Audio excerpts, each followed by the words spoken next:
What's going on? I'm OUTLIT, and today I'll be reviewing your beats, not your meat. I went a little bit overboard episode 1. That video was as long as Lord of the Rings The Twin Towers, so this time I narrowed it down to 5 beats. First on the list, we got AGC by @taicallender on Instagram.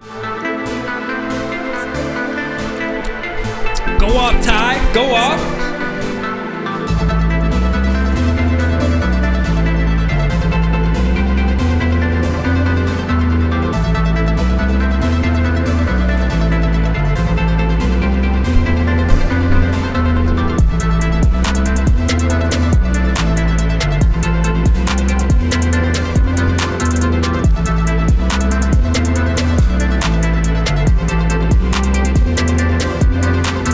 First thing I want you to do is open up your mixer and remove the fruity limiter on the master. I know you got one. I can tell you've been doing this for a little while, but you're not exactly getting the hang of it yet, and that's okay. I mean, I've been doing this for 13 years now.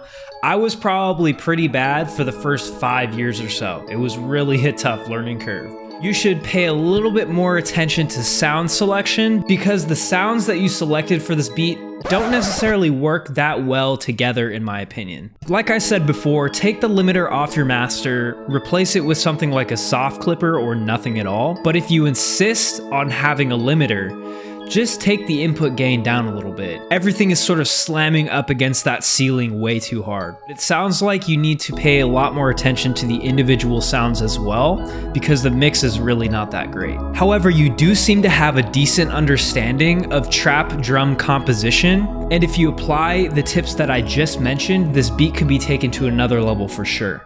If I told you he was back, would you be frightened? Would you be scared? Anythung by Tuco Big One.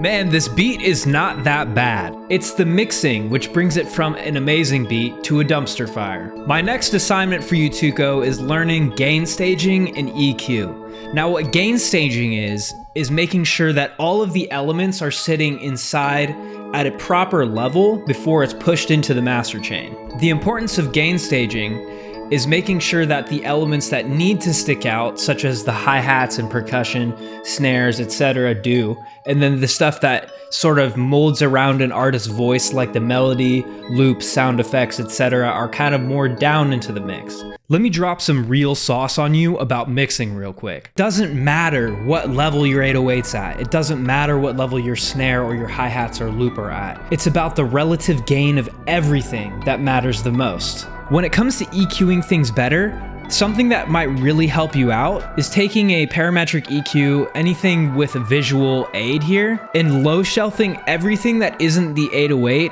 up to about 150, 160 hertz, so it looks something like that. A harsh cut is not necessarily needed in every single case, although it does help sometimes, but I do hear a lot of clashing in the low frequencies on this beat. Now, an exception for this is any sort of percussion, snares, kicks, stomps. You're gonna have to make artistic decisions regarding those every single time, because you need some low end in a snare for it to be punchy. It's just how it is.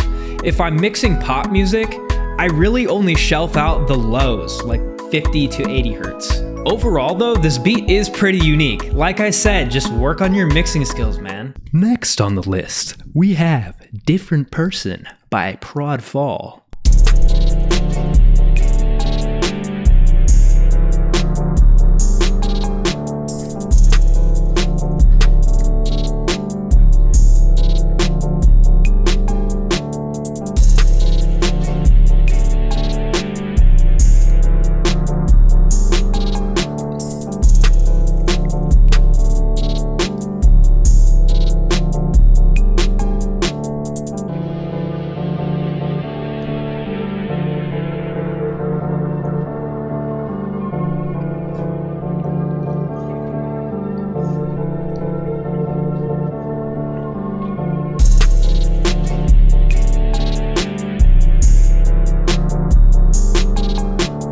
I love what you did with the stereo movement in the hi-hats. Don't think I wouldn't notice.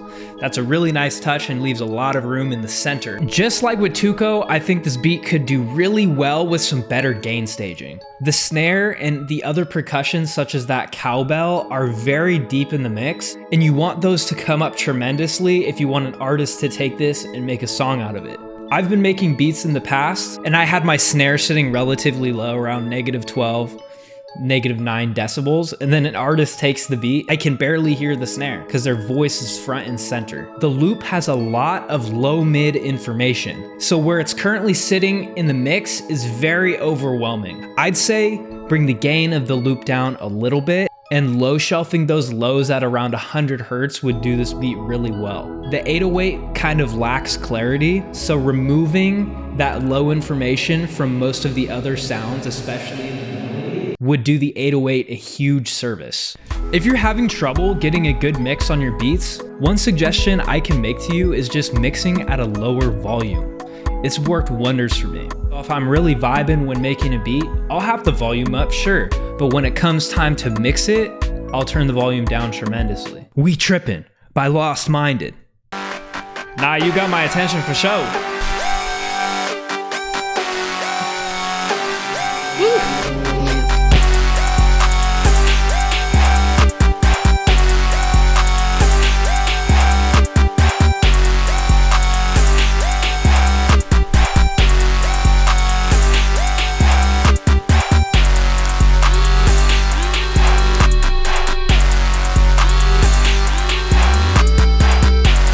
Now the beat is not bad.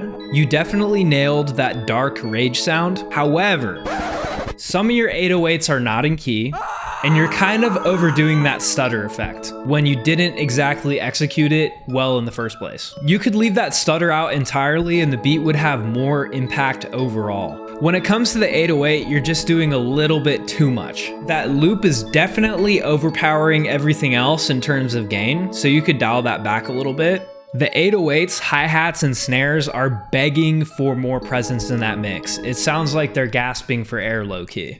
Like I said though, the beat is not bad. You just need to go and attack things from a different angle, and the execution was not exactly there with what you were going for. I would just say move on to the next one. You know, you're gonna make so many beats in your life, and this beat is not extremely unique to where you should spend, you know, a few more hours on it when you could just make a couple more. Lastly, we got High by prod.crazyx.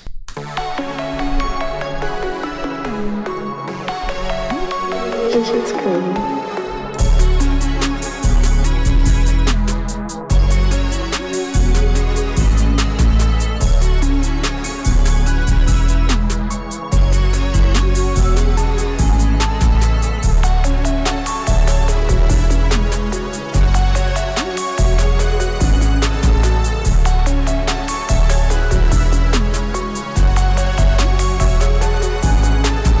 This is actually one of my favorites that I've heard today. The loop is really good, relatively unique. I just think that there's a couple things that could make this beat a lot better. Like most of the other beats I've reviewed today, the loop is just a little bit too present in the mix, so maybe take that down, 2 to 3 decibels, not much. These big ear extensions I have here have scarred me for life. Another thing I noticed about the loop specifically is that it's very, very dense in the mids, especially the upper mids. Maybe give a little bit of a dip around 400 to 800 Hertz as well. The snare could also use a tiny boost, but other than that, this beat is pretty solid. You could always experiment with bringing it a little bit further away from the soft clipper to make it ultimately cleaner, because this loop is definitely exuding pretty clean vibes, not necessarily gritty cowboy vibes to me. Huge thanks to taicallender, Tuco Big One, Prod Fall, Lost Minded, and crazyx for your submissions today. All in all, good work, gentlemen. Although I may roast you guys at times, please, please, please do not let it discourage you. Like I said earlier, I've been doing this for 13 years at this point, and if I let the countless moments of discouragement get to me and quit, I really wouldn't be where I am today. If you'd like to submit beats for episode 3, the Google form link is down in the description. Thanks again for tuning in. See you next time.